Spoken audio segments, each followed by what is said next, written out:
Hello, everyone, and welcome to a new episode of Midweek Metagame. I'm your host, Gabriel Nassif, joined by my one regular co-host, EdgarMTG. Hey everyone, how's it going? We're on camera if you're watching on YouTube, audio if you're listening to the podcast. I know we've been gone for a little while. There was the Pro Tour.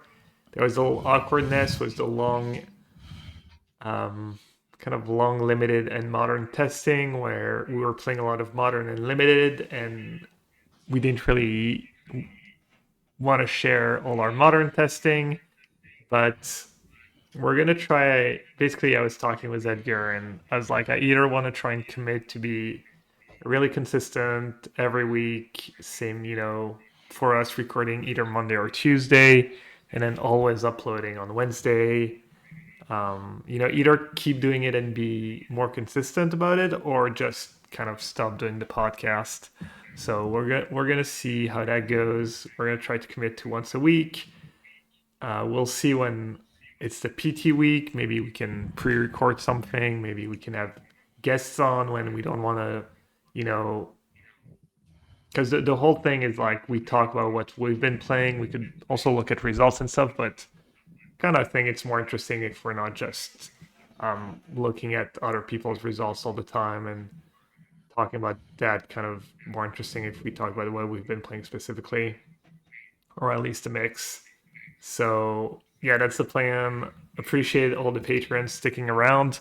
Um, you only get charged for episodes we upload, so it's not like you're paying for nothing. But also, you know, try to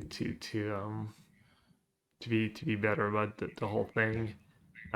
Edgar was teasing me that it was the midweek, mid-month metagame, or I forget what was the. Yeah, I've heard so many jokes from different people about that, the biannual metagame podcast or whatever it may be. Yeah, but yeah, the plan is to be more consistent. For people who enjoy watching podcasts on YouTube, upload to this new YouTube channel, and obviously keep uploading in podcast form, in audio form. And then try and maybe build on, maybe have something on Discord, or revisit the Patreon tiers. Maybe have something a little special for people who want to give more than a buck per app, which is the minimum. If you want to support us, you can always do so. Patreon.com/metagame for as little as $1 an episode, and maybe have something, like you can ask your questions, or I don't want to commit to anything too crazy. Edgar has a full-time job, and have the stream, the podcast, other YouTube channels. So, but yeah, all that being said, we've got a lot to talk about this week. We just played in Pro Tour Edge of Eternities, Modern, and Edge of Eternities draft format. I did quite well. Edgar not so well. The roles were reversed. Edgar was our best place finisher last Pro Tour, and or a couple PTs ago, and I was the team's best place finisher. This PT was a 12th place finish. Um, Edgar didn't really need it. He was already qualified for Worlds. I needed to make day two and actually get quite a few wins. Thought I basically needed almost no wins on day two, but I think I maybe needed like 8 and 8. I didn't look at AMP specifically because I know Theo went 11 and 6 and 10 or 11 and 5, 10 and 6, and I think, but just by missing day two, he did make Worlds. Unfortunately, it was like one match short, but anyways, that was kind of like my initial goal going into the PT, just kind of make day two, secure Worlds, and then anything on top is bonus. Edgar, I don't know if you had goals. I mean, obviously you want to top eight your first Pro Tour, so I guess you were just trying to improve on last time. Yeah, I mean, just trying to do better, I guess. And I mean, my overarching goal is to just keep playing all the PTs, right? So missing the day two is kind of a brutal blow for that one. Qualify for the next one. If I day two that one, then I'll be qualified for the one after that. But I'm kind of going to be at risk of starting at square zero again because I won't have that third Pro Tour for AMPs to keep chaining the invites. So I got my work cut out for me, but we got Worlds coming up. We got another PT. Still a lot of opportunity to keep on staying on the train. Yeah, it goes fast. Every PT you hear of these names, these great players or people who've had really good results, and they're just like couple bad pro tours in a row. You miss your first day two in like 2 years, and all of a sudden you're off. Obviously the most obvious example in the past years is Nathan Stoyer, who went from top hating and every PT winning worlds, etc., from like falling off like a few months later. And I think there was this time around it was maybe Sean Godar who missed day two, and I think he's off and not qualified for worlds. So it is like just so brutal. Yeah, super unforgiving. Yeah, I think a few people that are part of that crew have played every PT since the return of the Pro Tour have fallen off as of this Pro Tour. So it's it's tough to stay on. You got to consistently perform. You can't really miss a single tournament, or else you need to have a really good finish to catch up. Yeah. I missed one day two last year, I missed worlds. But I'm good for now. I think I'm basically qualified for all the PTs next year because I'm qualified for the first two, and then I got the Your Hall of Fame little invite, bonus, yeah, Hall of Fame the invite little with my stimmy, DK. yeah. Yeah, I like to brag that I haven't had to use it since COVID, since they implemented the new system. Just kind of did it the hard way, like everyone else. Even though I guess I have a little less pressure since I know I can afford to miss once in a while. Yeah, it's a nice get out of jail free card just in case you have that one bad event. Like it can catch you back up. But I mean, you still gotta. It's still only good for 1 year. Like if you have two bad events in a row, it's still gonna be tough. Yeah, for sure. Anyways, we had a while to test, and you ended up playing Goryo's, your kind of pet deck or favorite deck in Modern for past years. I ended up playing Blue White Blink. We had 5 different decks on the team. We had a team of about, what, 13, 14 people playing in the PT. Yeah, something like that. Yeah. And we had 5 people on Blue White Blink, 3 people on Goryo's, 2 on Belcher, 2 on Prowess, and then Matt Costa played Jeskai Blank. So I think 5 different decks. Didn't definitely did not break it. Our testing was just a lot of 50-50 matchups or a lot of decks that were doing fine, but in the end we expected to go like slightly above 50% against what we expected the field to be. Yeah, if you have a good recollection of how your testing process went, why don't you start, and then I'll try to try to remember how I went about it too. Yeah, so I mean, I think fairly early on, like us as a group, kind of discovered the Riddler ephemerate engine, or kind of recognized its strength, and that kind of dictated a lot of our early testing. I had actually, one of the first decks I actually tested for this event was Goryo's with Riddler, and immediately I was impressed. I thought it fit the deck really well. I like to play the mid range deck game with the deck to kind of sidestep hate and play that mid range game while threatening a combo. And Riddler kind of just fit that package perfectly. Unfortunately, with the event being so far away, the cat kind of came out of the bag with I think it was Adriano Moscato started winning a bunch online, and then people adopted it. Not that I thought I was going to stay a secret for that long, anyways. But that was kind of where I started, and like you said, Goros was already kind of a pet deck of mine. I played it at a Modern Pro Tour last year. I had played it a lot in between as well, and I kind of just enjoyed playing the deck a lot. So that was kind of my front runner early. But I felt pretty confident in being able to test some other things in the meantime. So that's kind of when I hopped on to testing some of the other Blink strategies that we ended up working on.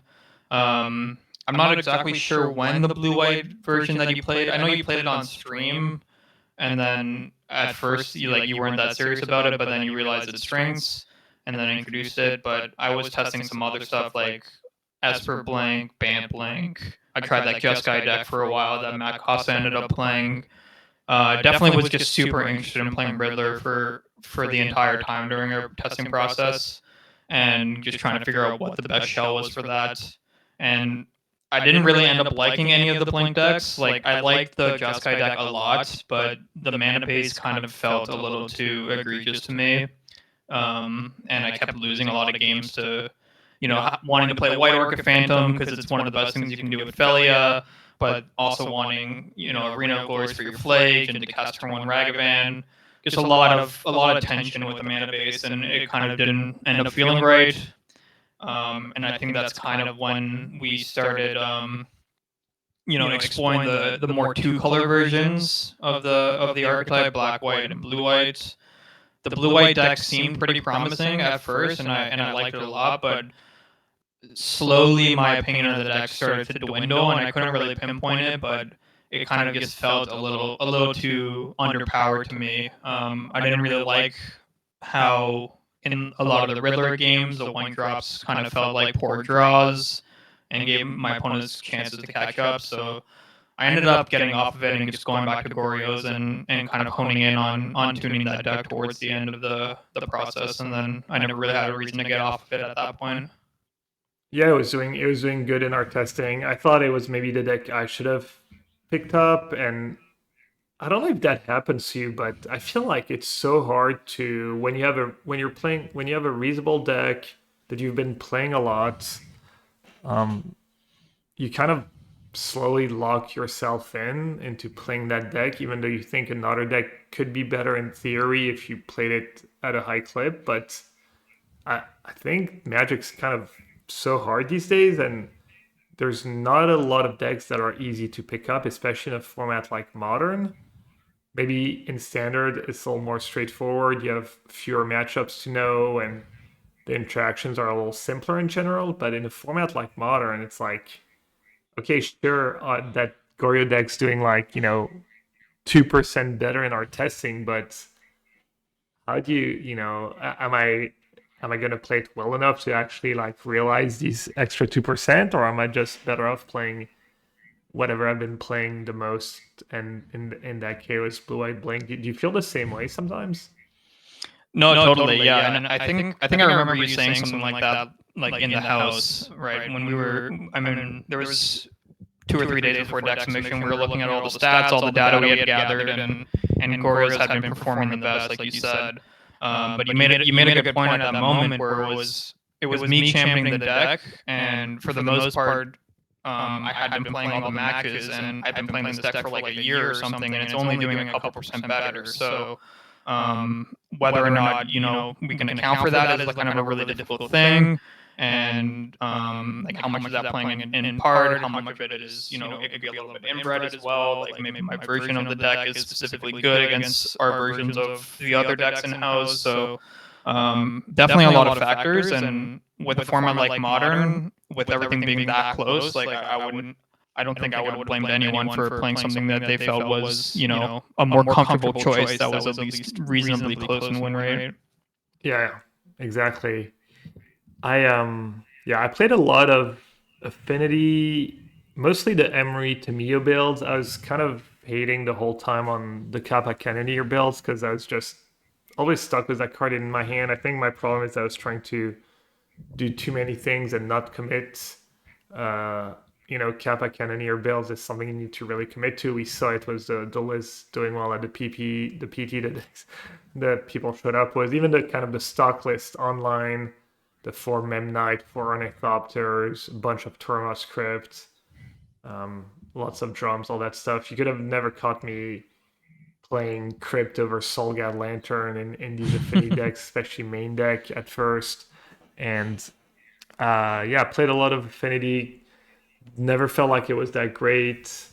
I played a lot of blue-white control. I had a list I really liked was 4 Dress Down to Rest in Peace, but it was never super great. And kind of the match that put me off the deck for good was when I played against these new versions of Goryo's. I had 4 Dress Down in the main, 2 Rip. I think I drew Rip early on.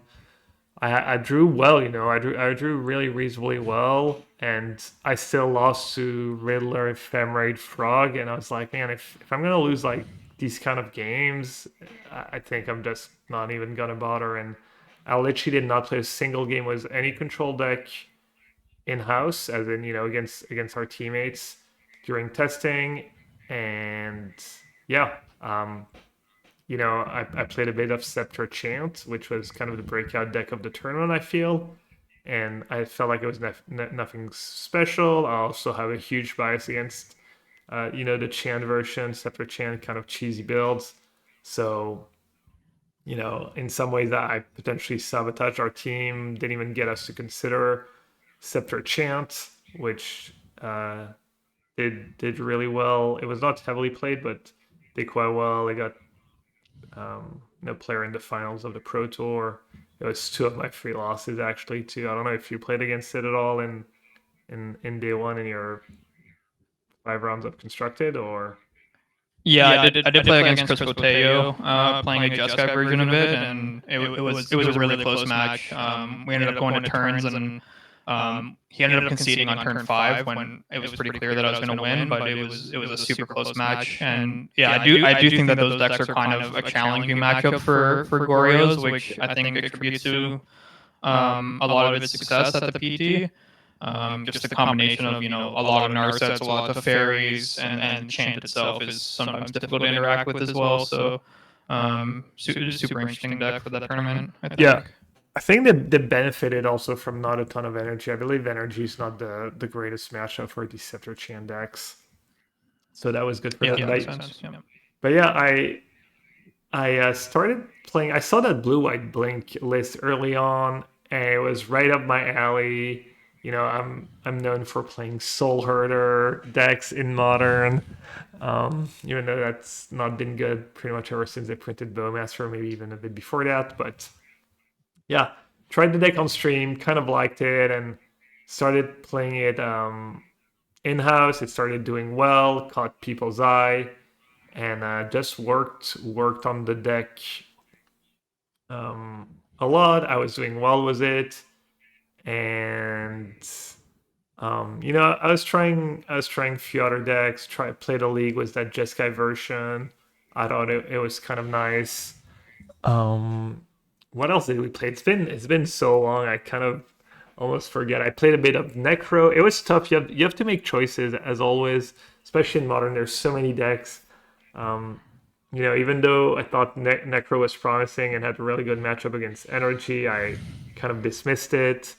And I really just kind of championed that blue white bling deck after the good early results and kept working on it. We'll do that. We'll assign decks to people, or people will champion some decks, and people who are not too sure will try and plug the holes. But it's pretty much what I played online. Internally, I tried the banned version was Birthing Ritual, um, Jeskai, as we said. So, and then when I got to the house, I think it's the only deck I really played, and I guess it paid off because I ended up going 7-3 in constructed. Um, Yeah, you briefly mentioned something that I think is important for us to acknowledge as well for our testing is that I think as a team we kind of overestimated how much Boros and mid-rank in general there was going to be, and that kind of overshadowed a lot of our testing. I think like we certainly did not expect that much Gorios, no. and we thought Boros was going to be more popular, and just Blink in general, the various Blink strategies were going to be way more popular, so that kind of informed a lot of our decision making, I think. Yeah. Energy is also kind of an easy deck to test against when one of the best decks in an aggressive deck. It's really tempting to just start with the matchups. The games are usually a little shorter, so when you're testing a brew, you just jam a few matches against Energy, see how it does there, and then if it's at least passable, maybe you can move on. So I guess that happens a lot. You can do maybe the same thing in Affinity. Decks like these, and the opposite would be, I don't know, control decks, obviously. Maybe Titan, even though if you're playing online against a teammate with Titan, they can kind of tell you, okay, I got the loop, I'm not gonna mess up, all that stuff. So it can get a little skewed, but yeah, Energy was it the most played deck online, or was that whole like it was actually Belcher the whole time because Belcher was divided in two categories. There's Belcher and then there's like blue white Tameshi combo or something, I think. Yeah, that was part of the issue. I think Boros was still more, but not by as big as it looked on Goldfish. And it also depended on what time frame you were looking at. I remember when we were looking at it like a week before the Pro Tour. If you used like the past 30 days, for example, Boros was the most played. But if you used the past 15, then it was Belcher when you combine the two. So they were pretty close on the Goldfish results, and then I think consequentially we also put them pretty close in our predicted metagame as well. Yeah, I'm trying to find the matrix, the win rate matrix of the Pro Tour. I think I found it. But I'm gonna bring it up on the stream. We've got the technology now. Let's see. So these are the actual results from the Swiss rounds of the Pro Tour. These are, yeah. Yeah. I think that's it. So that's the most played decks. You don't see Scepter Chant. I think the best archetype was Jeskai Control because it was like Ili Kasisu and 8 and 2, and maybe another player did decently well with their own version of Jeskai. But yeah, if you look at the most played decks, the clear winner was Titan. So I'm sorry, Edgar, effective today. You're off the team since you're a Titan player and you didn't let us, you dismissed it. It was what we had a bunch. We had you, Jacob, and Jacob Nagro. Who else a Titan player on the team? Matt Wright as well. We had a bunch of people who have in the past played a lot of Titan, but not super recently played a lot of Titan. We did a lot of crowdsourcing of games and in-house testing on the Amulet side. To be honest, it was kind of funny to try to figure some stuff out. But yeah, I think overall we potentially dismissed it, although. Um, I'm not sure like how repeatable these results are going forward as well. Yeah, because they did well despite yeah, because isn't Titan supposed to be like pretty awful against Belcher? Or like No, I don't think not so. No, I okay. think I think that is supposed to be one of its good matchups, but um I mean like it went 13-0 against Eldrazi in the Swiss. Like obviously that matchup is great, but it's never going to be that good, of course. Yeah. And the Esper Goryo's matchup I think is kind of a tricky one from the Goryo side, and I expect it's a little bit worse than the results show as well. But I mean it's definitely proven to be a stronger deck than people considered. I think definitely a stronger deck than I considered before the Pro Tour. So definitely something to keep out on. But in terms of a deck that's able to be hated out, I think it's one of the most vulnerable ones in that scenario, right? Like we talked about Goryo's being able to play a mid range game. Obviously, Belcher has a lot of generic counter magic and stuff like that.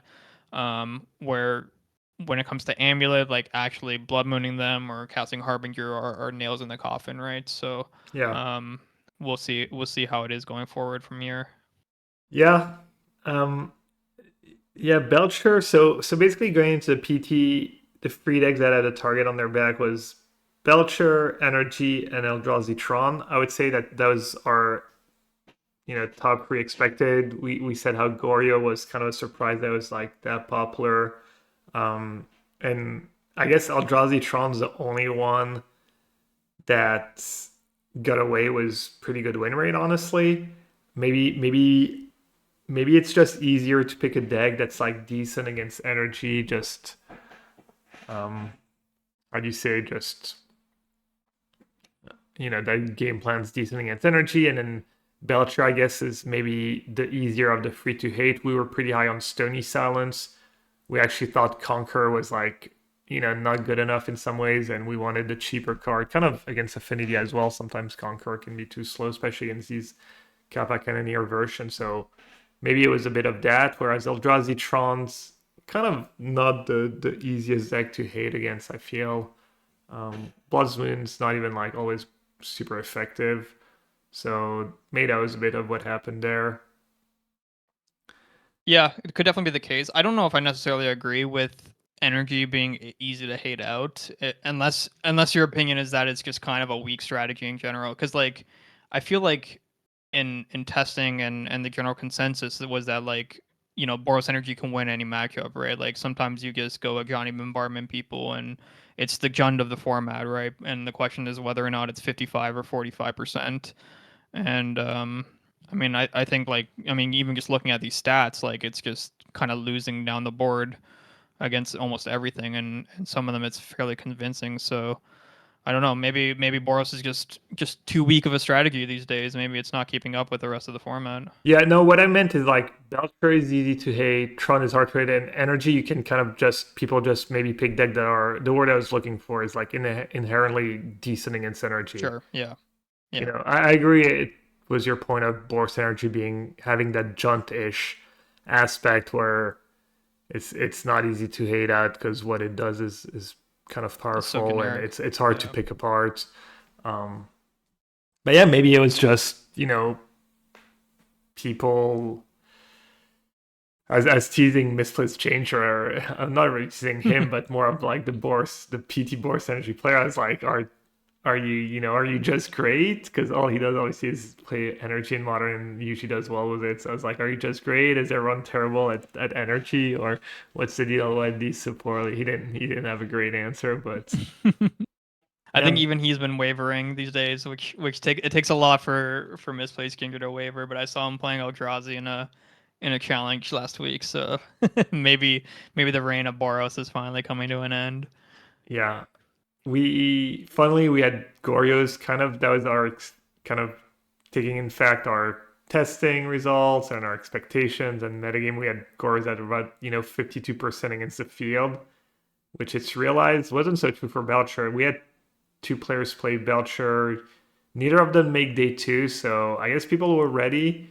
Um, yeah, just too much hate, maybe too many tough matchups. Um, we talked about energy. Eldrazi Tron. No one on our team ended up playing Tron.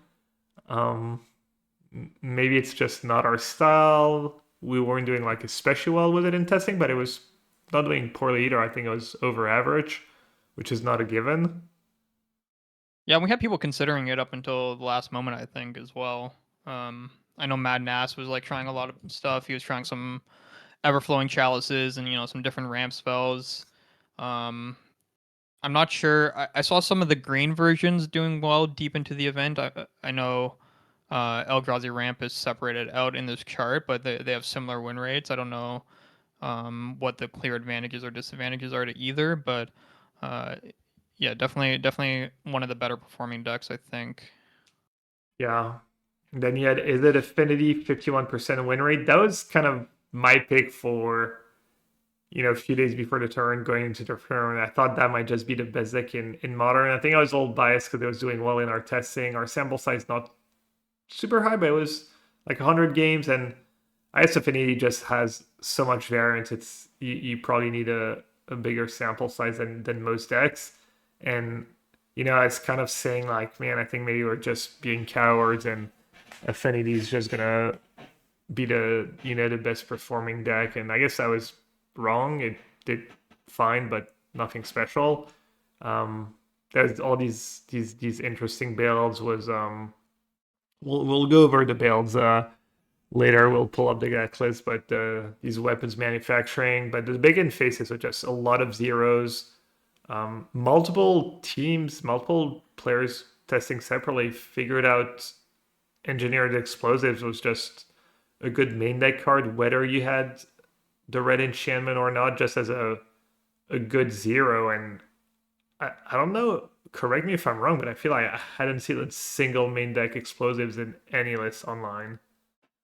Yeah, I hadn't either.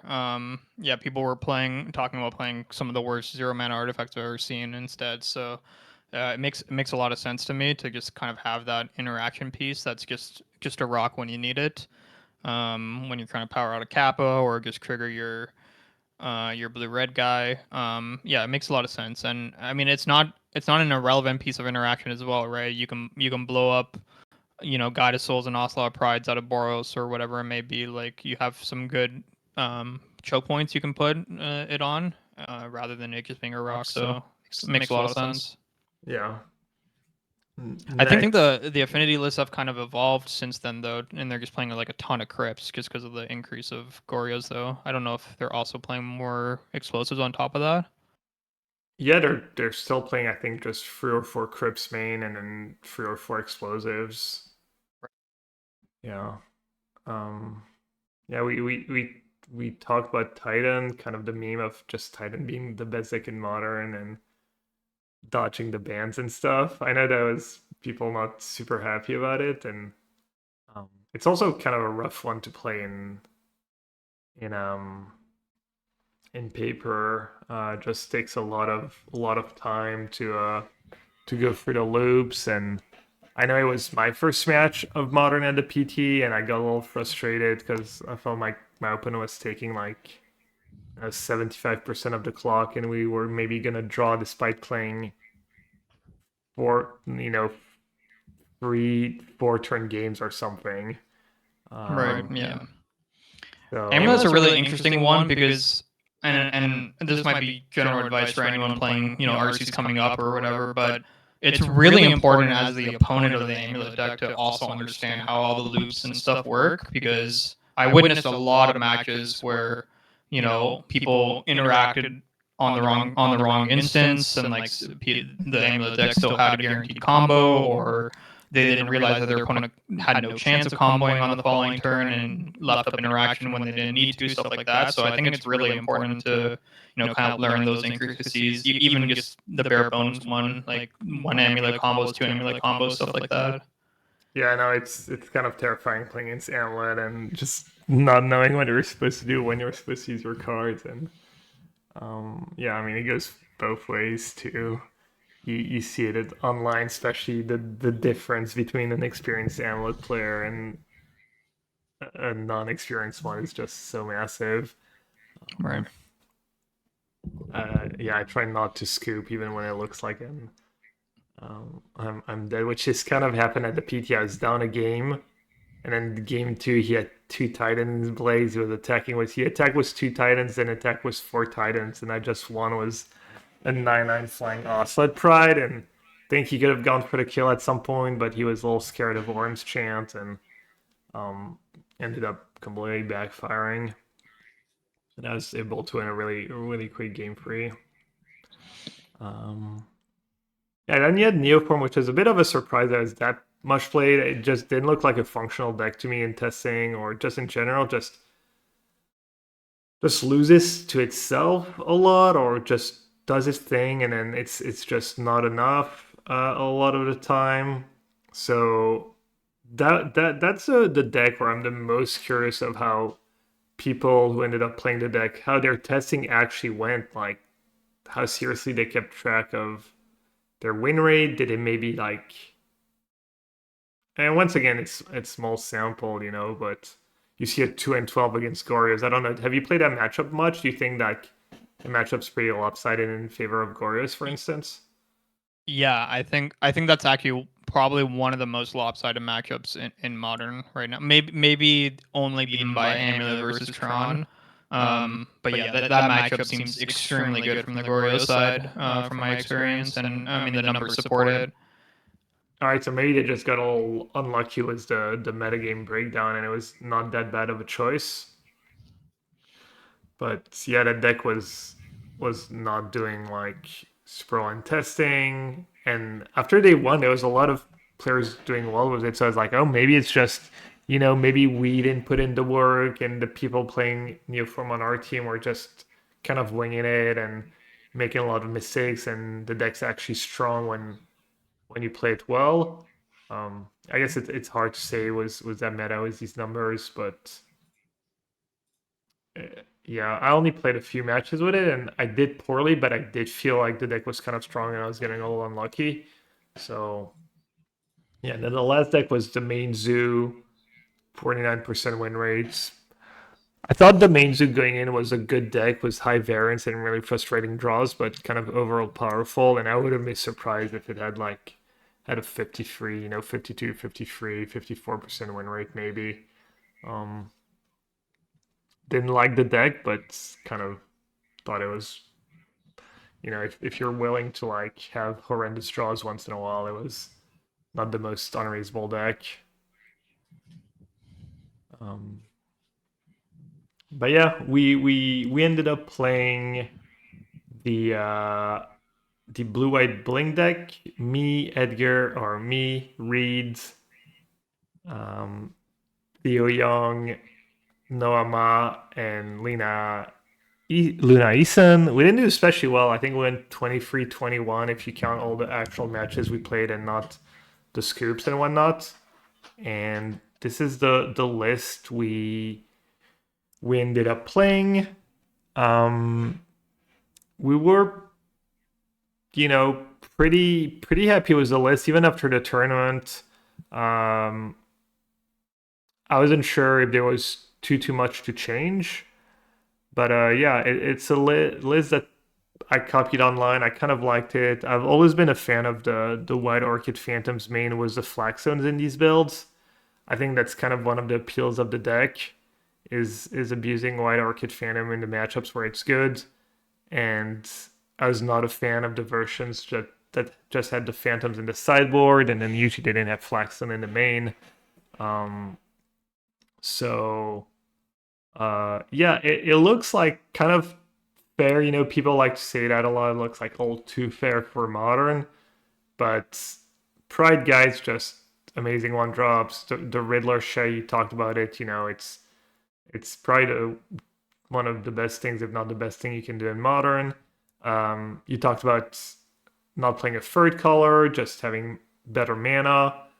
You get to play the Flagstones if you play the Bant Ritual version, or Bant Ritual, Birthing Ritual. Jessica, you don't really get to play Phantom and Flagstone really, or your mana becomes really sketch.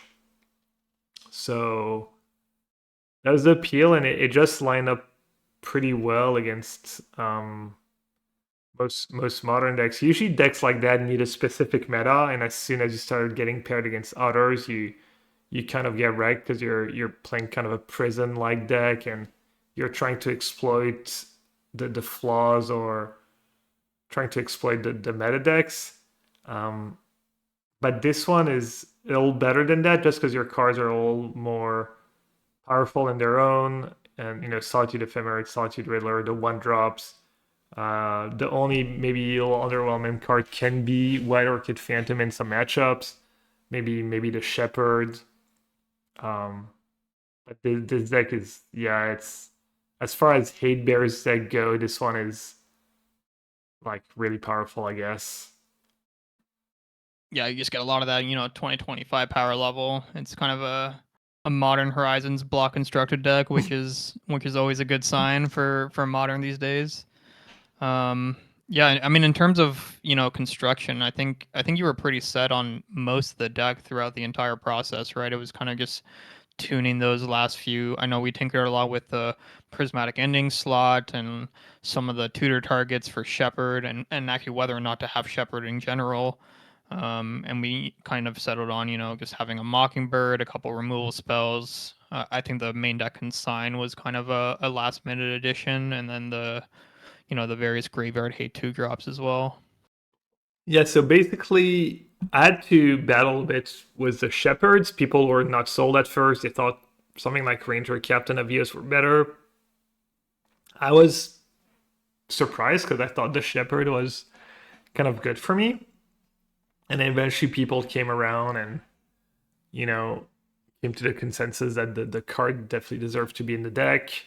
The one Mockingbird's kind of the most versatile one drop. I had Mistcolor in the main for the longest time.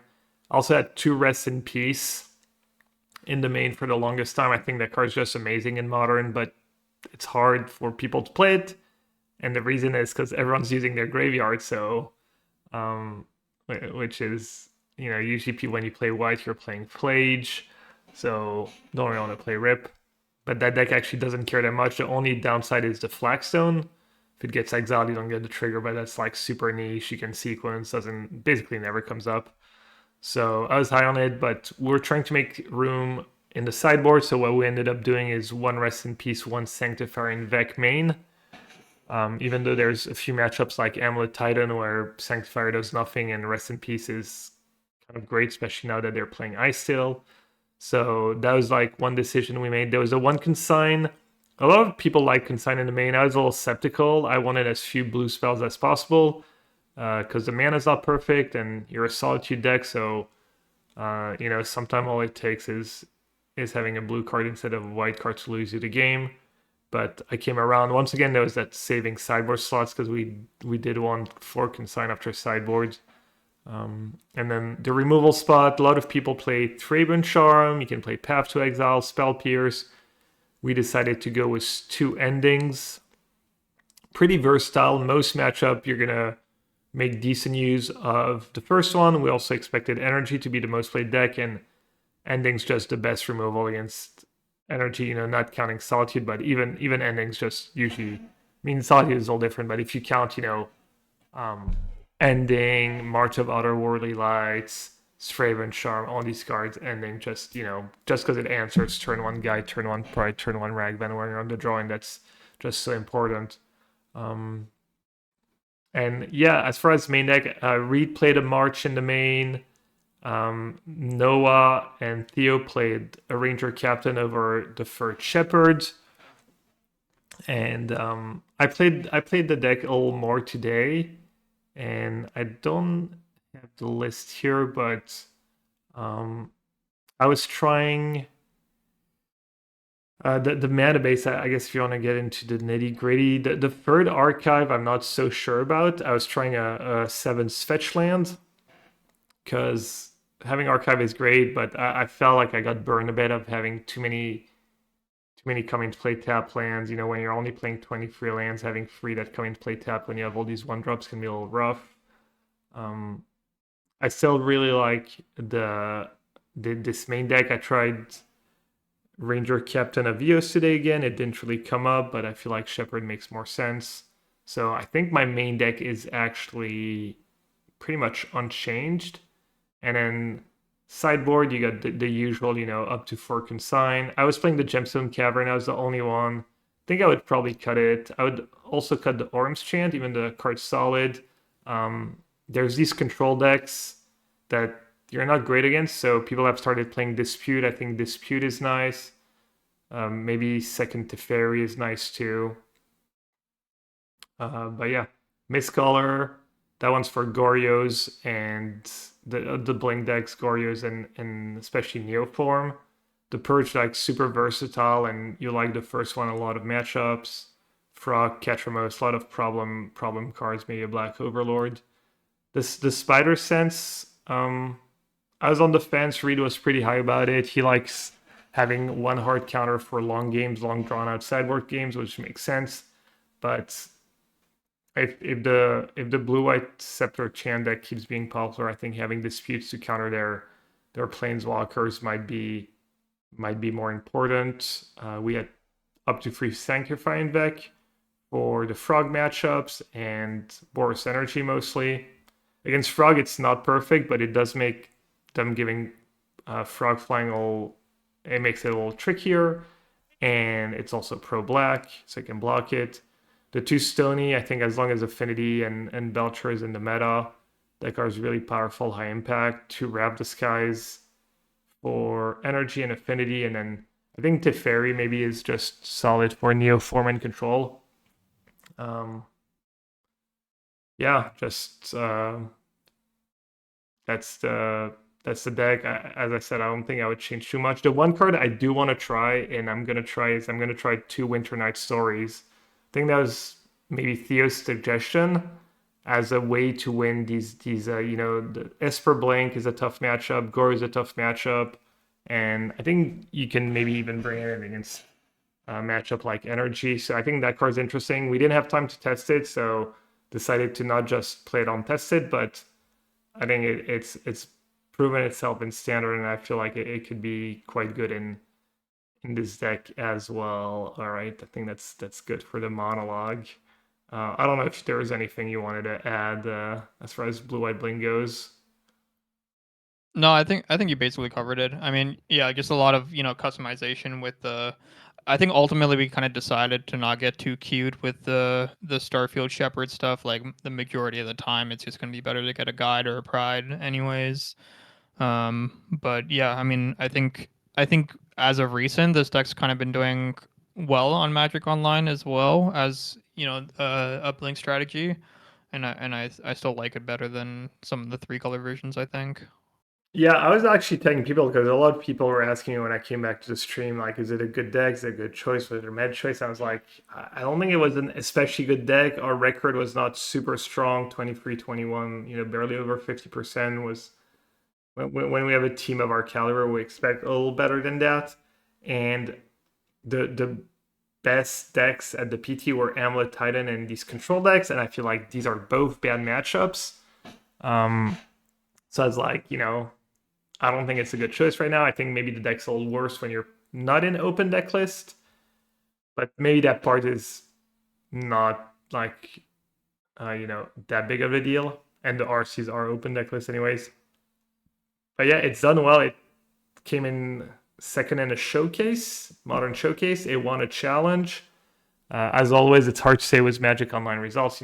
Maybe a lot of people are playing a deck and a lot of them are doing poorly, but decent showing. The list I think that came second in the showcase had the Recruiter of the Guard in the main, and they were playing the Charms. I think the Straven Charms, so slightly different. But yeah, not a bad showing. I went 4-1 in the league I played today. I only lost to Esper Midrange, which is really tough matchup, maybe worse than Goryo's.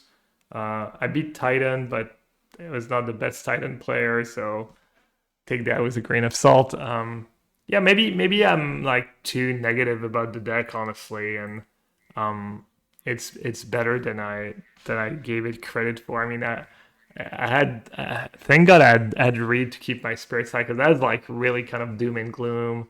I was like, man, this deck's just I was really like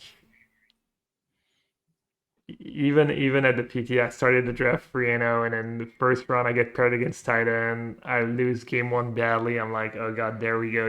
Why did I play this deck and stuff?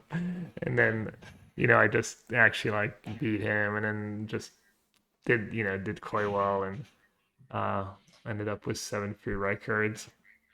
But Yeah, you did the classic gap thing as well during testing, where you started sleeving up a completely different deck at midnight before deck submission. yeah, I had like Which yeah, the affinity already. I was trying to yeah. Uh, but yeah, let's talk a bit about your deck now because Goryo was kind of the deck of the tournament. You didn't do super well. What did you guys go overall as a team? Was the list? I think overall we went a bit over 50%. I think Sam went like 7-3 and Madnass went 6-4. I think is sounds right. So I mean, overall, we did pretty decent. The deck in the tournament overall did pretty well. We saw Genki top eight with it, playing the handshake list, which was only a few cards different. Um, but yeah, I mean, Goryo's is kind of. I think you actually mentioned something towards the end of your monologue that I think is an interesting thing to think about, and it's the open deck list factor when it comes to these big tournaments. I think it actually makes a really big deal for some of these modern decks, and I think particularly with these decks with Solitude Ephemerate in it, like your opening hand can have such a huge variance when you don't know what your opponent is playing, when you have like access to combos like that. And I think it actually makes Goryo's like a really strong open decklist deck where you can know your opponent's interaction points for your graveyard. You can know whether or not your Solitude Ephemerate combo is really strong. There's a lot of various one and two ofs in the deck. Like we played a pest control in the main deck and some consigns, and knowing whether or not those are strong are pretty important. So I think it's a really strong open decklist deck, and kind of circling back to what we were talking about earlier with Belcher, that could be part of the contributing factor for that deck doing poorly as well. Because I think that that would probably be one of the more poor open decklist decks. Yeah, But yeah, to just want sorry, to go say ahead. that makes like in-house testing even more important because when you're playing in league and challenges, sometimes you know what you're up against, but sometimes you don't.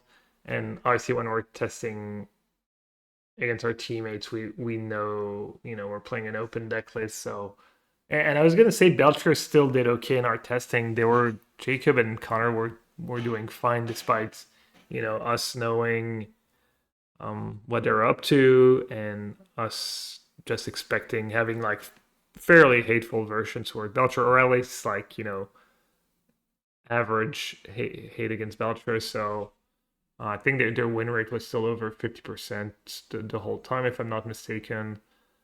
Right. Um, Yeah. yeah, so maybe it was just unfriendly PT meta more than the. I was just basically saying that you do factor that in, and anyways. Um, But yeah, I mean, Goryo's is a deck I love. I really like the list that we ended up playing at the Pro Tour, despite my poor results. I think if you want to compare it directly to the handshake list, it's only a few cards off of the main deck. There's not a lot of wiggle room in the main deck, to be honest, in my opinion. I think probably around 55 of the cards are fairly core to the strategy. This is the handshake list we see here. So they have a couple Thoughtseizes in the main. They also adopted the main deck consign. They had one copy where we had two. They kind of split the difference. I was talking to Genki about this, and one of the things going into this event was that the stock, there was a stock Goros list that was online that I think was pretty poor. It had like 20 lands plus a Sink into Stupor as like the default mana base. We went up to 21 lands. We considered 22 at one point, and Johnny, said that they kind of felt the same. They ended up playing 21 and a preordain to kind of split the difference a little bit, yeah, which I think makes a lot of sense. Um, but yeah, I mean a lot of similar philosophies here. We ended up not playing any Thoughtseizes in the main deck, which I think was kind of the most controversial decision that we made. I felt that it wasn't super necessary in game ones, and I think this kind of circles back to our overemphasis on the mid-range mirrors that we expected in the metagame. Had I known what the actual metagame breakdown was going to be, I think I probably would have arrived at more Thoughtseizes. yeah, Um, but yeah, I mean the flex slots in the main deck are kind of like the sixth fatty, those one mana interaction spells. Whether or not you want like a fifth reanimate in the deck, whether that be Emperor Bones or Superior Spider-Man is an option. Um, that one's a blue card that picks the force. We ended up playing the main deck Pest Control, which I kind of stand by pretty aggressively, I think. I mean, that card has Something wrecked we me in testing. Like I was playing Affinity and the Blue Eye Blink deck, and that one main deck Pest Control was just a bane of my existence. It was so good. Yeah, I mean, and the thing about this deck that I think is really important to recognize is that you have an absurd amount of card selection, and it's not like you instantly win the game when you reanimate a fatty against basically any deck in the format. Like a lot of almost everything has some amount of counterplay, especially if you don't have an ephemerate. And in games where you see 30, 40 plus cards, having access to super high impact one ofs is really important, and pest control was just by far the highest impact one of we had access to. And the fact that it cycles means it's never dead. It pitches to solitude, which is super relevant. And specifically, I think against Ocelot Pride decks and also Affinity, having access to it in your main deck can be the difference between winning and losing the game, because you get to spots against these decks where you will literally see your whole deck. Like you'll attract some multiple times, you'll Grizzlebrand draw 14 or whatever, and you can't break through an Ocelot Pride making 14 tokens every turn, or you can't break through 12 drone tokens before a Kappa Cannoneer kills you.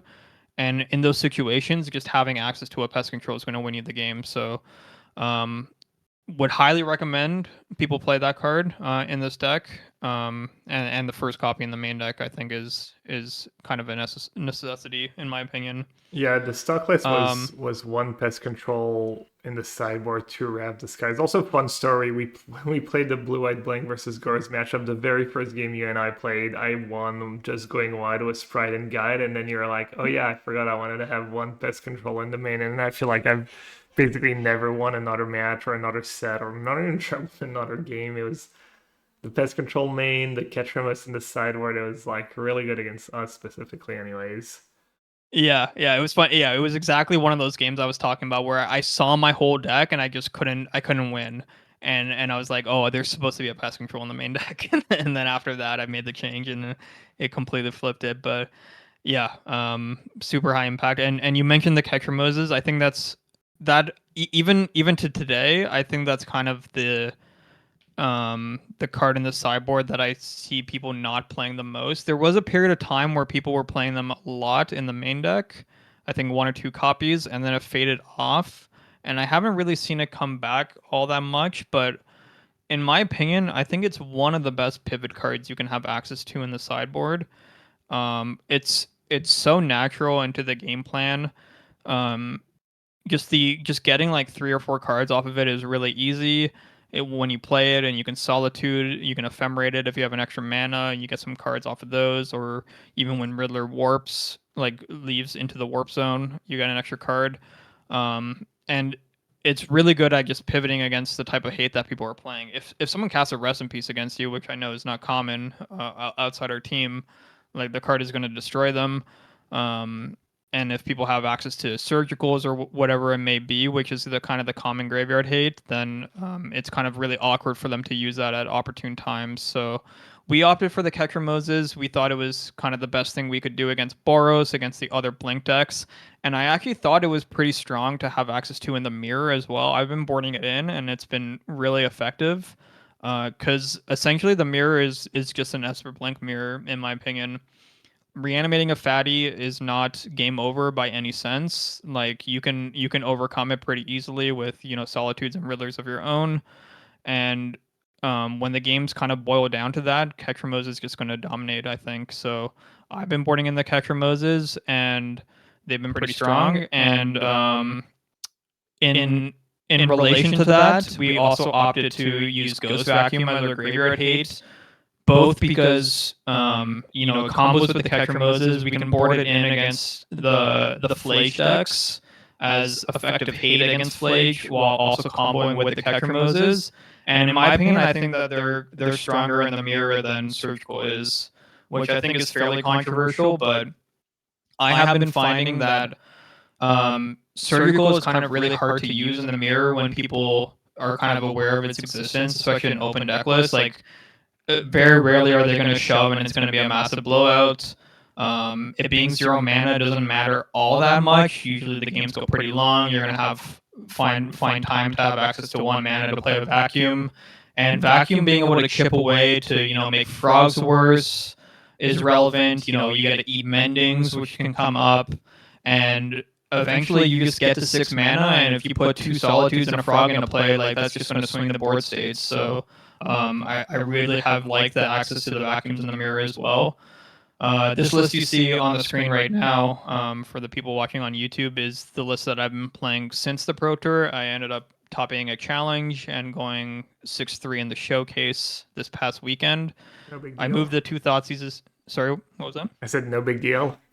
No, Yeah, I but also yeah, I just mean, want to say when I was playing against a lot of these Esper decks, whether it was Gars or not, I felt like Ketramos. I kept telling the team I feel like Ketramos is the card I lose to the most. That card just, but maybe it had a lot to do with the type of decks I was playing. It was like especially good against the decks that was what I was doing, and it proved that to be true. It was the Blue Eyed Bling deck, anyways. You talked about the Rest in Peace interaction. I think there was a funny story at the day before the PT where you gave away our all our strats where someone was you mentioned Rest in Peace and then someone was like no one plays Rest in Peace in Modern and then someone else was like what was the story already?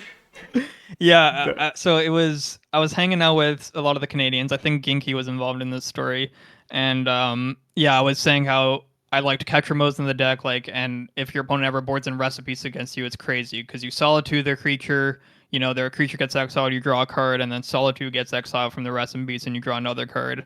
And then someone has said, I think Ginky, he said, who plays Rest in Peace in Modern, though? Like, that's not even a card that sees play.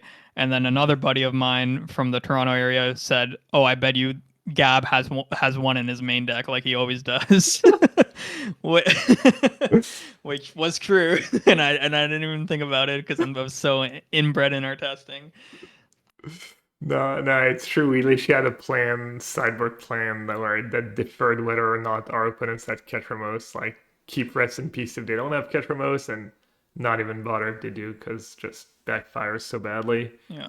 But yeah, why don't you talk to us about the changes you made? You mentioned Thoughtseize. I was kind of joking during testing, half joking that Thoughtseize was the worst card in Modern. I know I talked to Jean-Mal Depre about it. He was really on Thoughtseize. He even told me how, in Open Decklist at the PD, I think he said he Thoughtseize himself. That's kind of a line that comes up with this deck, especially if there's nothing to worry about and know the matchup. But yeah, why don't I think it's mostly these two Thoughtseize in the main, right? The sideboard so I ended up quite similar to me. There's that Mind Grind card. Yeah, I'll get to that one. So yeah, I ended up cutting the 6th Fatty and the 2nd Consign in the main deck and just brought those two Thoughtseizes in. And yeah, I think what you said is true about open deck lists. Having that knowledge to know whether or not it's safe to Thoughtseize yourself is nice. I don't think that comes up all too often, especially if you're only playing, 4 or 5 fatties, but it is something to have access to. I kind of like the Thoughtseizes in closed deck lists as well, just to give yourself a little bit more information early in the game as to what your opponent's doing, where I didn't feel it was as necessary in closed deck lists. But I mean, I don't think you can really go wrong. It's really metagame dependent on whether or not I think the card ranges from great to only okay. So I think I just opted to, add a couple back into the deck, and they've been performing pretty well. I do kind of miss the 6th Fatty. There are a lot of games, and I guess this is another difference between our list and the handshake list, where we played 4 surveil lands, where the handshake list had a breeding pool over the hedge maze.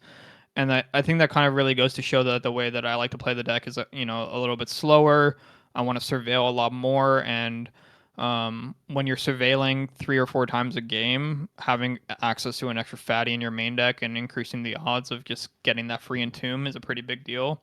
But it's all super marginal. It's really hard to know what's better, and I don't think it's super clear when it comes to those decisions. Yeah, Yeah, it was kind of one of my pet peeves in mana building was these control decks. The people who were splashing extra colors for ending, they were just playing the surveil lands for that off color, and I didn't like it because I think typically your blue white control, you have 3 or 4 pennings, and then you're splashing a red source and a black source, so you can go up to 4 for cards like Card, etc. People were playing surveillance in these colors, and I was like, no, you want to be able to surveil for blue white early on because you have double blue, double white casting cost, and then you want to just be able to shock a breeding pool or water grave or whatever when you need it, and just play more of your main. And this is kind of like it's kind of tricky in this list specifically because you have exactly your free basics, your free shocks, your free on color surveillance, and then you almost don't have, because you could say, okay, play 4 surveillance in Esper colors and then play a breeding pool, but the mana is so tight that you kind of don't even have the choice unless you want to cut a fetch land, which is probably wrong, or unless you want to play like maybe 22nd land. Totally, yeah, and I think it's a little bit different too. Like when you're describing, having a Thundering Falls in a blue-white control deck, like that's the 3rd color versus the 4th color. I think is pretty drastic, right? There are a lot of really good 3-mana permanents to pending, while there's only like a few 4-mana ones that we really care about. There's Belcher sometimes, and there's Karn. And I think neither of those really come up all that often. Where you need to answer those. It's going to be the difference maker. You have the pending, and you didn't have an opportunity to fetch hedge maze earlier. So definitely not strict upside. I'm not going to argue that, but kind of just opted for the fourth surveil because I think that there are a lot of games where you end up surveilling 4 times, and in those games you always realize the extra card selection. Yeah. So, but yeah, other than that, since the PT, the only thing that I've really changed is I've kind of increased the number of disputes that we played. We played 2 at the PT. Handshake had 3, which I liked a lot. I think it's kind of just one of the better cards you can have against Belcher, which is kind of a tougher matchup. And then the big card that I think we missed for the PT, we ended up playing 2 Stony Silences. It actually wasn't really for Affinity. We didn't really feel like we needed it. Obviously, you boarded it in if you have access to it, but not by any means a haymaker against them. The reason we played it was for the Belcher matchup. We kind of wanted, a way to interact with them that wasn't stack based. So we ended up going with the Stony Silences. But I think the card that we should have played and the card that I've been playing recently is either Mind Grind or Mind Funeral, which is blue black X or blue black 1 to deck your opponent out essentially. And a super powerful card against Belcher, obviously very narrow, but I think that the deck can kind of afford to have access to cards like that. A little bit of upside either direction. Mind Funeral is always going to work against them if they board in their basic land for 3 mana, because you mill until you hit 4 lands, where Mind Grind, if they board in their land, is not going to deck them for 3 mana. But I'm not sure that even face up against a Mind Grind, I'm not positive that they're supposed to board in their basic land, because if you mill enough of their deck, they're not going to be able to kill you anyways. So it's kind of a gamble on their side, and if you don't draw your Mind Grind, it could lose in the game to not be able to kill you in one shot. So I like the Mind Grind because you have the option to cast it for X equals 4 or X equals 2 rather, 4 mana total to play around a Disrupting Shoal, because they're kind of flush on 3 drops. So kind of been opting for that one, but I think it's a solid card to play. Probably going to have to try to make room for 1 or 2 of those on my board going forward if Belcher continues to be a player, but really happy with the list otherwise. Yeah, Dispute's nice in the Stony matchup. Stony Sounds matchups too. It's quite effective against Affinity and obviously decent against Belcher. Yeah, really good against Affinity, I think. And I've kind of been Affinity is actually the only deck in the format, and I'm kind of spilling some secrets here, but Affinity is the only deck in the format where I'm completely boarding out the Goryo's combo. I actually did this against you online when we queued against each other recently, but against the versions with 4 Tormod's Crypt, which is kind of just the norm now, I think it's just way too difficult to try to piece any of that together. So I've been opting to take out all the Goryos, all the Fatties, all the Mendings, and just really lean into the Ketramose, Wrath, Counterspell type stuff, and it's been working pretty well. Yeah, I noticed that. You told me, so I didn't get to use the info, but I could tell when we played it. Have you had a bad turn once? Because you 4-0'd that prelim we played in against each other at Frio, and then you said you 6-freed the showcase, top 8 at a challenge. Yep. That's about it. I think there might have been one other event that I did bad at or only okay at, but yeah, that's been my week since the PT. Yeah, that's pretty solid. Yeah, as far as the PD itself goes, you had tough day 1. You didn't make it. How did your draft go? How did constructed go? Yeah, so my draft went really poorly. I think I was just kind of in that seat, and I've talked to people about this. The unfortunate thing about the limited format, I think, is that some packs are just full of duds, and it feels like there's just often one seat at the table where you don't really have many good moves. And I drafted this black-white deck, and to the right of me was a blue-red deck, and to the left of me was a blue-green deck. So I feel like I was in the right colors, but my filler and my 12th through 23rd playable were kind of just really subpar, and I felt that during the matches, and I lost a lot of really close games, and ended up going 1 and 2 in a spot where if my deck was just a little bit better, I could have won those matches instead of lost them. So Kind of unfortunate there. But I felt good going into modern, and I started modern 2-0. Oh, I So didn't I just needed, realize. Yeah. yeah. So I just needed to win one of the next three today too. But the wheels kind of fell off after that. I lost a close match against Connor McKenzie playing Boros, where in game one, it came down to him entombing a flage off of fetch land. So I kind of got a taste of my own medicine to lose that game. I think that was the only way he could have won. Um, so that was unfortunate. And then in round seven, I completely chucked it against Yuki Ichikawa. Probably died in one of the most, I've had people tell me that it's one of the most Edgar ways to die. I'm sure you can sympathize, but I was playing against Yuki. It was a Goryo's Mirror, and I had Ketrimo's Frog in play, and for some reason I had just it slipped my mind that Yuki could force me to draw cards off my Ketrimo's using his Frog, and I thought I had a guaranteed win because I could see almost my entire deck to find a Solitude to lethal, and Yuki maybe had like a 1% chance to kill me on his turn if I didn't go for lethal. So very low odds, but I thought it was free to just go for the win. And then I ended up drawing like it might have been exactly enough, or one, or if I could have drawn one fewer and still died, but I ended up drawing just enough cards for him to deck me with his frog and my Ketramos. So really, really stupid way to lose the match, and really felt that one after. And then in the last round, I kind of just got destroyed by Eldrazi, which we felt was a pretty tough matchup, and he just had pretty decent draws. And I even entombed a fatty a lot, but I didn't have the Gorios, and I just got destroyed. So unfortunate way to end the event, but it's basically on me. That round seven punt was horrendous. Yeah, it's tough. Sometimes you get away with mistakes and it doesn't matter. And sometimes you make one or two small mistakes and you miss day two because of them, or you miss Mm-hmm. 10 and 6.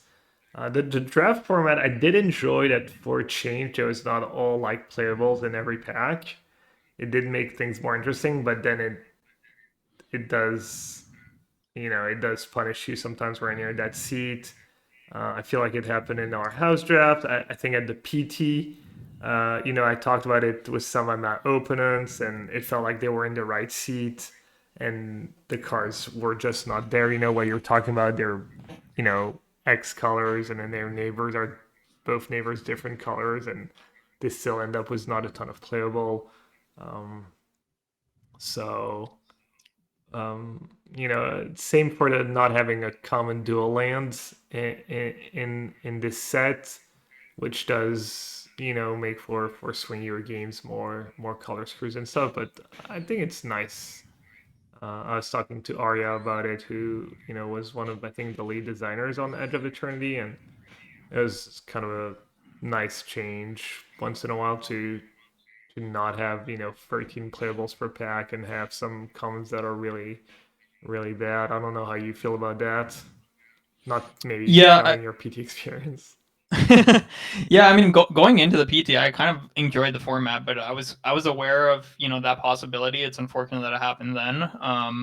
I think I agree that I kind of prefer that the packs weren't completely all playables, but I think the drop off between the top 60% of the commons and the next 40, like it feels like there's like this huge cliff you go over, and sometimes you just look at a pack and you just say to yourself, there's five playables in this pack, and that can be really feels bad sometimes, especially when it's not all of them and it's only some of the seeds at the table. Yeah, I went over my turn on actually for people who enjoy YouTube. Maybe I'll put the links in description. I did a two-part vlog on YouTube, but I ended up going 11-4-1. Started off the tournament great, was kind of a perfect red black deck. Had two of the uncommons, red black uncommons. The 2/2 flying that grave digs. I had free trajectories, the 1 mana black removal spell.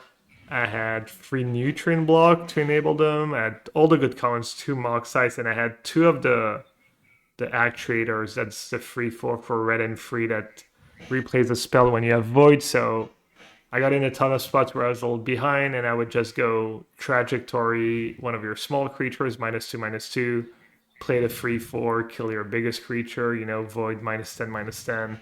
Um, Not a ton of rares. I think it was just like a monolith, Requiem monolith I first picked that maybe I should have just taken a virus beetle over actually, but um, yeah, just great red black deck. I did have a couple close games. I think the very first round of the tournament, my opponent played really well the whole match, except for the very last turn or one of the very last attacks, like relevant attack spots he had. So that was a little fortunate. I could have definitely started my turn with a loss. Um, Frio the pods, great feeling. Only have to win one to make day two and most likely secure worlds. I talked about my Titan match in round four was down a game. I thought I was going to lose game two, but it's one of these games where if it was game one, I maybe would have scooped to save time. But since I was already down a game, I was like, well, might as well. He had a vexing bubble in play, and I knew he had a pact in hand. I was like, maybe he plays pact into vexing bubble. That didn't happen, but um, and end up winning Miracle Game 2 was a 9/9 flying Oslet Pride. As I said, he was scared of Orange Chance, so he didn't go for the guaranteed kill. Um, Not sure about that decision because I felt like if I had Orange Chance, I would have just played it in his upkeep and I wouldn't have sandbagged it.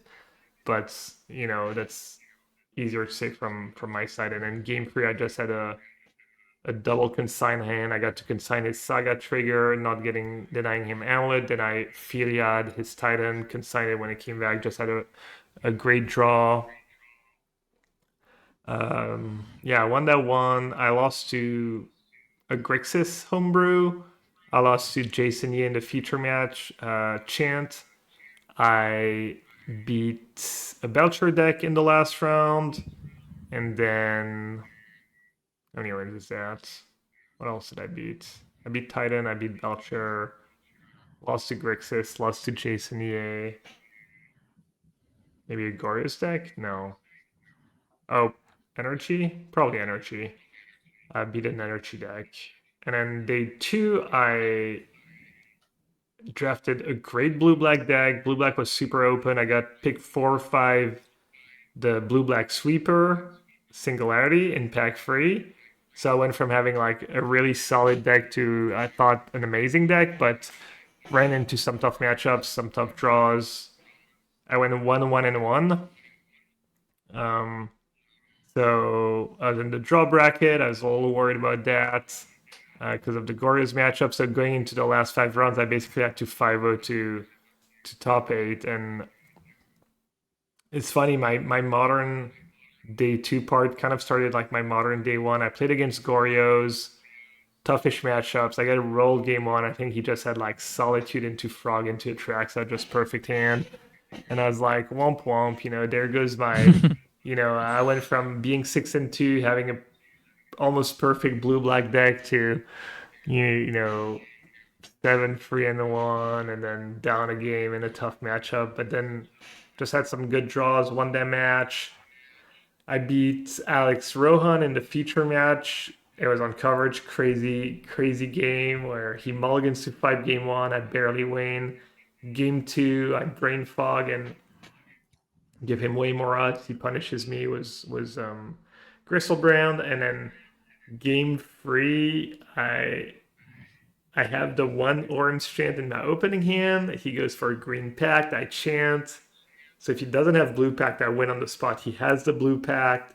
He gets Gristlebrand into play. He has a consign for the double pact, and yeah, you could go check out the match. But basically, I fetched on turn 2, and if I hit my third land, I can play Teferi.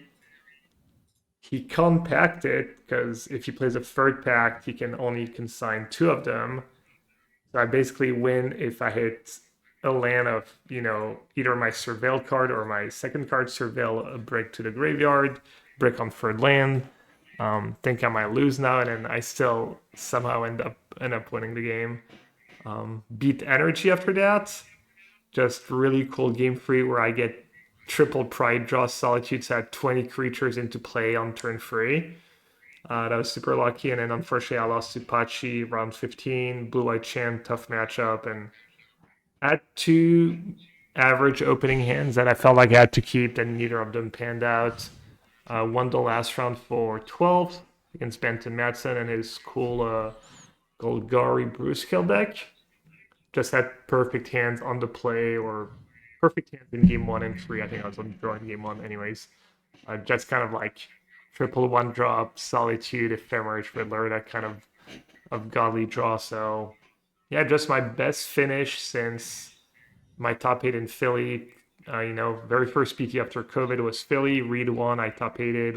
We were playing Blue Red Creativity, and since I had mostly 10-6, 9-7. I don't think I had gone 11-5 or better, so it felt good to do well. I thought my preparation was good. I was doing good with the deck in testing, even though I wasn't super high about it going into the tournament. And the draft, I went 4-1-1. Could have gone a little better, a little worse. Kind of feel like standard preparation for limited. So no, I was really happy. I felt like I played well for the most part.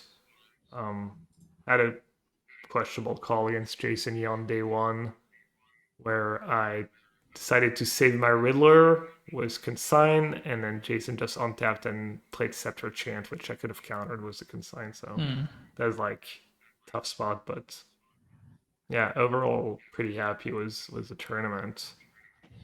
Um, I guess we're already at 1 hour 20 minutes in. I wanted to like maybe go over what did well in the tournament.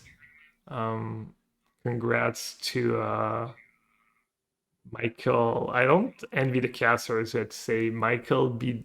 Di Benedetto Plummer over and over again. I think they got pretty good at it by the end. But yeah, congrats to him. It's funny, like the whole weekend, every time we made eye contact, he would just like have kind of smile, and I didn't realize he's like killer SUV online. I think he was actually in my Right. chat Yeah. the other day. I didn't even congratulate him because I forgot it was him. And yeah, I mean, I can see why he had a smile on his face though every time we made eye contact during the weekend, because he was just crushing the whole time, and For ended sure. up Yeah, he's taking a been doing dub. really well recently too. Like Mm-mm-mm. he in the RCs and I think for some previous pro tours and yeah, I mean long time moto grinder, so it's good to see him take it all down.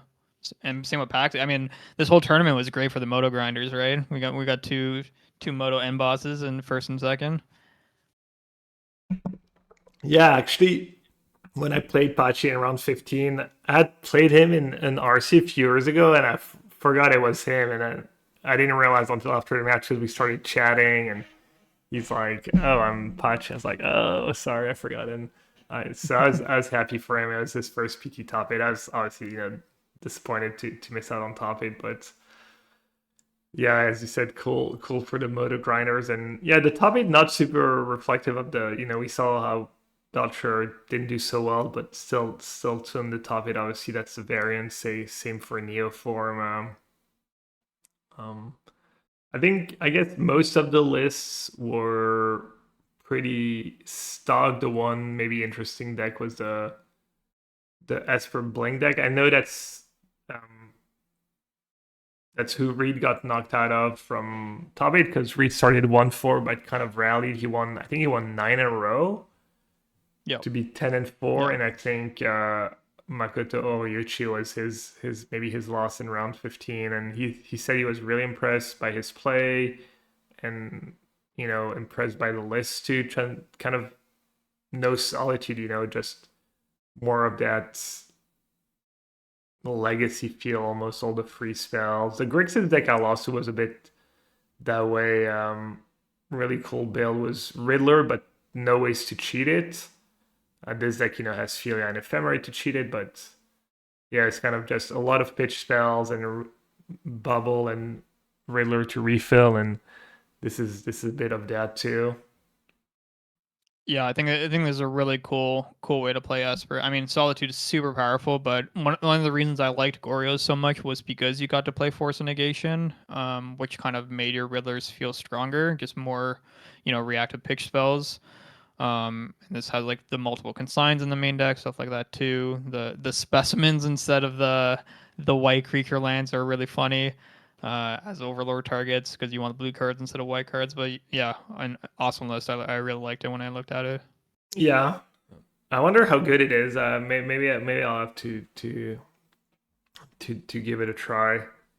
But I mean, yeah, subtlety is a really strong card in like solitude mirrors. I know this deck doesn't have solitude, but like it kind of trumps that pretty strongly, I think. or against Riddlers Um, too, right? Because the Riddler is yep, so tricky when you have Solitude. If you go for it, with the trigger on the stack, so they don't draw two, and they have their last card is Ephemerate, and a lot of time their last card is going to be Ephemerate.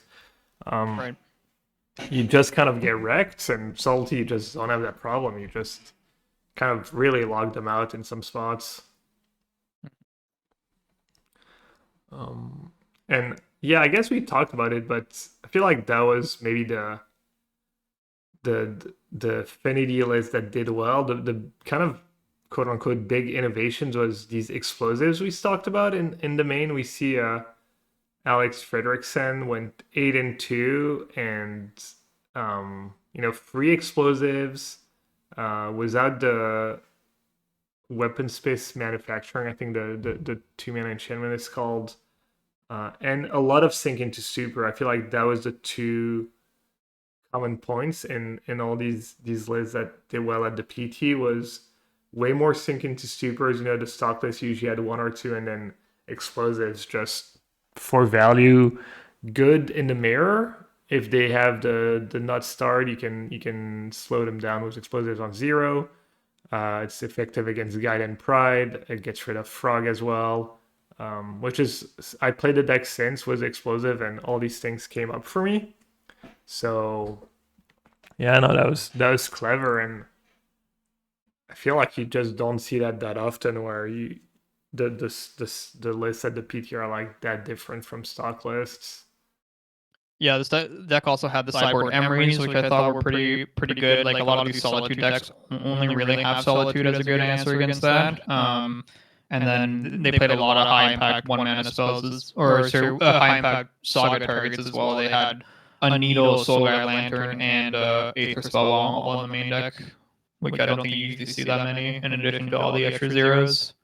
Yeah, no, I'm kind of a big fan of a lot of saga targets and big Emery fan. I do think I tried them in the main in the sideboard. It makes a lot of sense as a sideboard card, but it is always so tempting to Emery to me. It feels like the cost is so low, but when you play the Finny deck, you just notice that a lot of time just 1 0 mana artifact is the difference between winning and losing. Sometimes it's a lot of time. It's also just the difference between winning and losing is having a 0 instead of a 1, or vice versa. Is the mana you miss to cast Cannoneer on 2 or whatnot. So it's Yeah, you will drive it's yourself. Sorry, yeah, go ahead. I was going to say it's kind of similar to the thing you were saying about the blue white blink deck, right? Like how you wanted to minimize the number of blue cards just because, having that perfect, Exodia hand of solitude white card pitch so you can play your Riddler and Ephemerate as opposed to not is a big deal. And it's the same thing for these affinity decks. Like it's one card can be the difference between winning and losing. Yeah, you will drive yourself crazy just trying to figure out the perfect mix. I think Infinity is probably the deck I've played the most, and yeah, Magic's just so complicated these days, especially in modern when you have so many options. Just every deck you can kind of you know spend matches and hours just trying to figure out the. I don't even know. I feel like I go about it not a great way, and you could probably be a little more. How do you go about? Do you like write down when a card's better than another? What I try to do sometimes is I'll be okay. That card would be this other card, and it's you have to not only remember. Sometimes you just forget, and then you don't keep track seriously. Do you ever like play leagues, play matches, and you're like kind of tracking down specifically like when you're trying to decide between two cards for a slot or something? Yeah, like if this card was a different card, I would have won this game, for example. I Yeah. think I think that stuff is like usually pretty unscientific. Like Yeah. it's kind of pretty riddled in variance. I think I find a lot more value in like the bigger picture questions, like what I was saying about the pest control, right? Like that's not. It's not like I need to play a game to consider that. Like I know that I've played 2 dozen games where I've seen my whole deck, and like if I had this card, it would have won me the game. So um, I like to kind of think about those big pictures more than I like to kind of just pretend like a card in my hand is a split card during the testing game or whatever it may be. So that's usually how I go about it, and I do a lot of just kind of staring at my deck list and kind of envisioning how the games are going to play out. I think that's kind of been something that people have noticed me do recently. That kind of just try to I played this matchup 20 times or whatever it may be, and like this is typically how these turns play out. Like what would I like to have access to in this spot and stuff like that. So that's usually how I try to go about it. Yeah, I think Infinity just takes it to the next level because there's that whole like and the deck building so intricate, like how many zeros you want, how many payoffs, how many this, how many that. So obviously it varies from deck to deck. Some decks are more straightforward, and maybe a deck like Boros Energy, should we had Lightning Bolt over Static Prison in our energy list, so that one's a little maybe more straightforward. You can try, easier to keep track Static Prison versus Lightning Bolt.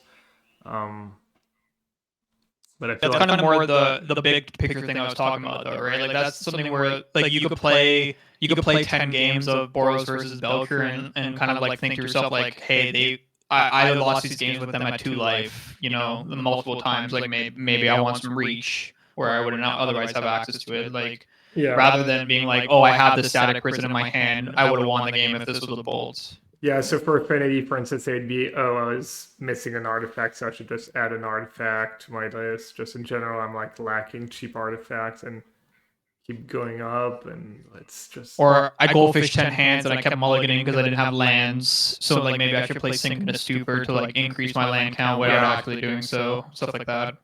Yeah, I did a lot of gold fishing, especially with the like added a list was Emery Tomeo, and felt like I always had a great hand, but yeah, the hate with Affinity card like grab this guy. I feel like Affinity is just so hard to like theorize to Get some perfect. level. Yeah. Yeah.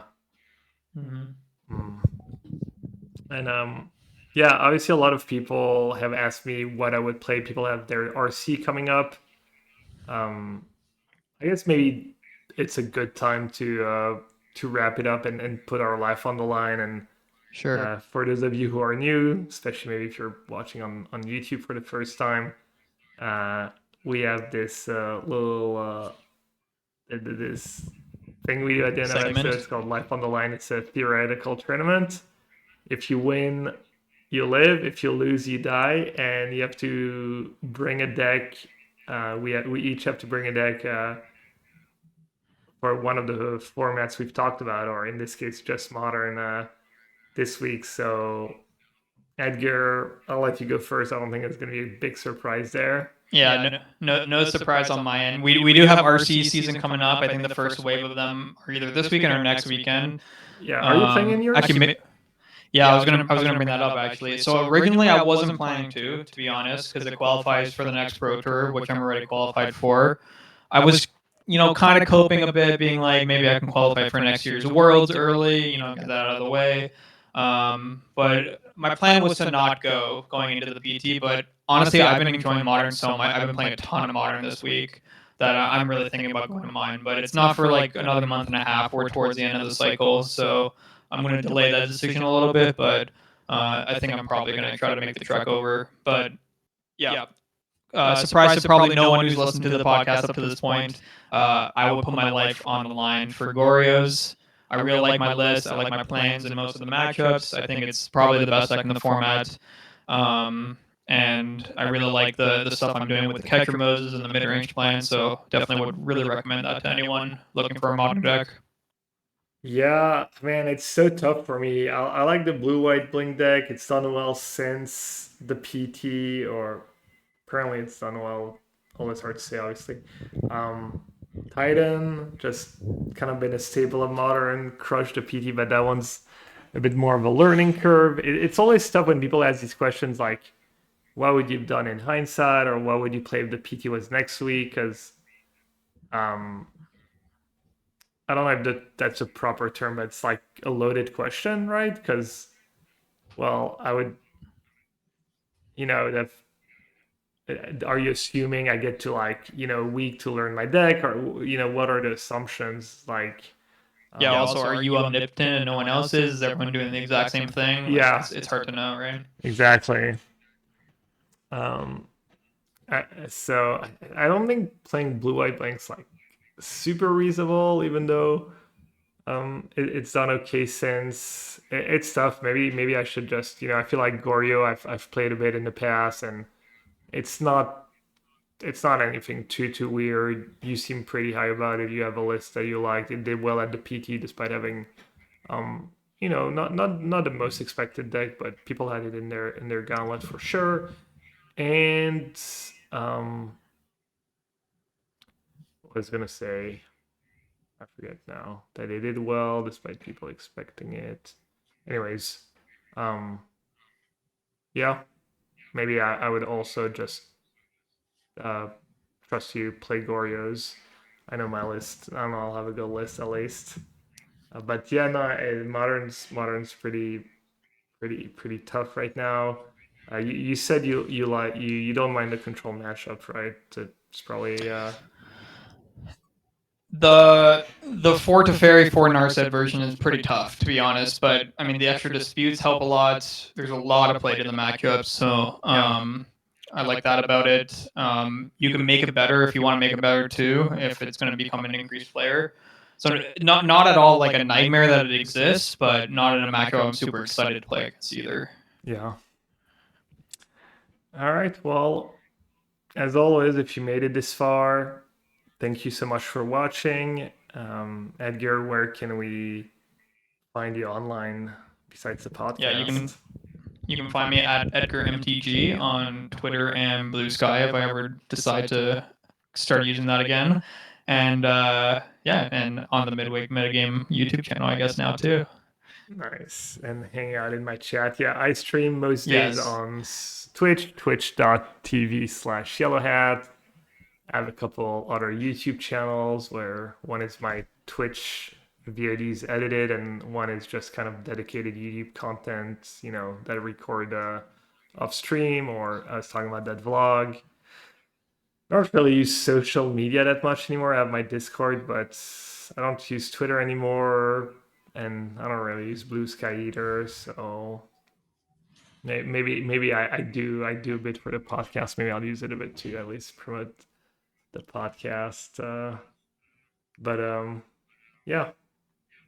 Uh, as I said, if you made it this far, thank you so much for listening. Hope you all have a great week, and we'll see you all later. Take care. See you, everyone.